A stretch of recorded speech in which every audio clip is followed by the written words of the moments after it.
নমস্কার, আমি বিউটি। আজ নিয়ে এলাম একেবারে কাগজের মতন পাতলা নরম তুলতুলে সরু চাকলি পিঠা।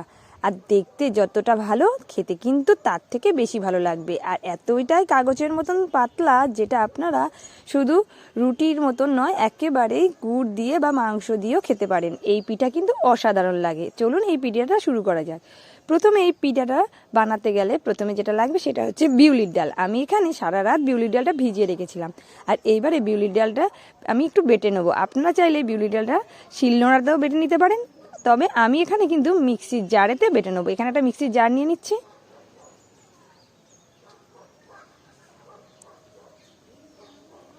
জলগুলো ঝরিয়ে আমি ডালগুলো দিয়ে দেবো।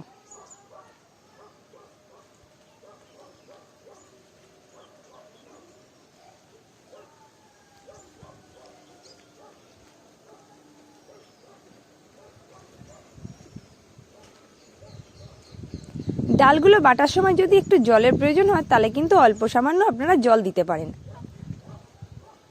খুব ভালো করে এখানে পেস্টটা বানাতে হবে, একেবারে মিহি পেস্ট। আমি এখানে মিহি করে পেস্টটা বানিয়ে নিলাম।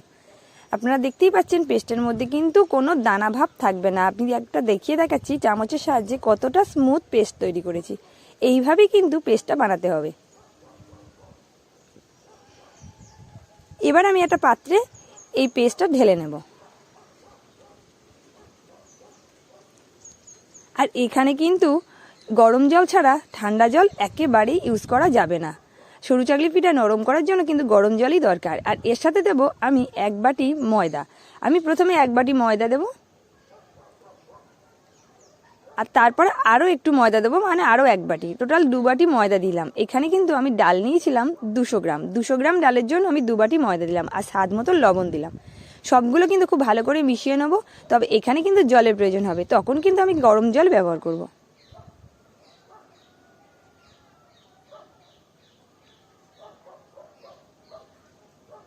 অল্প অল্প করে গরম জল দেবো, দিয়ে ব্যাটারটা খুব স্মুথ একটা ব্যাটার তৈরি করব। একেবারেই ডলা পাকাবে না, এরকম একটা ব্যাটার তৈরি করব। আর খুব পাতলাও হবে না, আবার খুব ঘনও হবে না। ব্যাটারটার থিকনেস কিন্তু খুব পাতলার মধ্যে একটা সুন্দর ভাব থাকবে, মানে চামচের গায়ে যেন লেগে থাকে। একেবারেই জলের মতন পাতলা করলে কিন্তু একেবারেই এটা পাতলা কাগজের মতন হবে না। এর থিকনেসটা ঠিক কীরকম হবে সেটাই আপনাদের দেখাচ্ছি। বুঝতেই পারছেন আমার চামচের গায়ে ঠিক এরকম পাতলা আবরণের মতন দেখা যাবে, মানে খুব গাঢ় নয় কিন্তু, মানে ট্রান্সপারেন্সিতে আপনারা কিন্তু চামচটাকে দেখতে পাচ্ছেন। এবার একটা প্যান নিয়ে নিয়েছি, প্যানের মধ্যে কিন্তু একটু হালকা করে তেল ব্রাশ করে নেবো। আমি এখানে কিন্তু একটু হালকা করে তেল ব্রাশ করে নিলাম। এইবারে অল্প একটু ব্যাটার, মানে এখানে আমি 1 হাতা ব্যাটার নিয়ে কিন্তু প্রথমে এটাকে দিতে হবে। আর এর লো ফ্লেমেই রাখতে হবে। এটা যখন ব্যাটারটা দেবেন প্রথমে কিন্তু আঁচটাকে একেবারেই কমিয়ে নেবেন। আমি যেহেতু এটা কাঠের উনুনে করছি, আপনারা গ্যাসে করলে কিন্তু ফ্লেমটা একেবারেই কমিয়ে নেবেন। আমি কাঠের উনুনে করছি যখন, তাই প্যানটাকে হালকা করে একটু উঁচুতে তুলে কিন্তু আমি ব্যাটারটা ঘুরিয়ে দিলাম। এটা খুব সুন্দরভাবে কিন্তু ঢাকা দিয়ে রাখতে হবে 2 থেকে 3 মিনিট।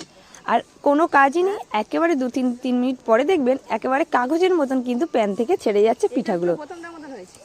এতটাই সহজ, এতটাই সুন্দরভাবে বানানো যায়, কোনো ঝামেলা ছাড়াই কিন্তু ঝটপট এই পিঠাগুলো রেডি হয়ে যায়। আর খেতে যেমনই সুন্দর, দেখতে কিন্তু অসাধারণ। একটা না পিঠা রেডি করলে আপনারা বুঝতেই পারবেন না পিঠাটা কতটা পাতলা।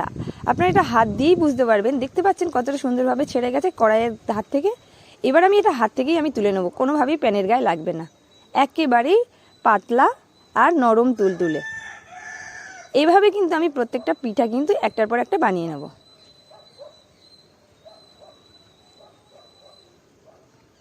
প্রত্যেকটা পিঠা বানানোর আগে কিন্তু কড়াইতে তেল ব্রাশ করে নিতে হবে। এভাবেই কিন্তু একটা একটা করে পিঠা আমি রেডি করে নিচ্ছি।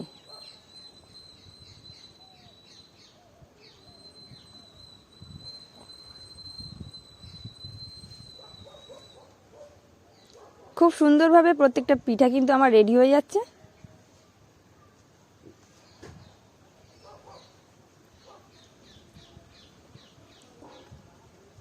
এভাবে আমি প্রত্যেকটা পিঠা বানিয়ে নিয়েছি। আর ঠান্ডা হলে পুরো কাগজের মতন পাতলা পিঠা তৈরি হয়ে গেছে। আপনারা দেখলেই বুঝতে পারছেন কতটা পাতলা। আর হাতের এপিট ওপিট পুরো পরিষ্কার দেখা যাচ্ছে।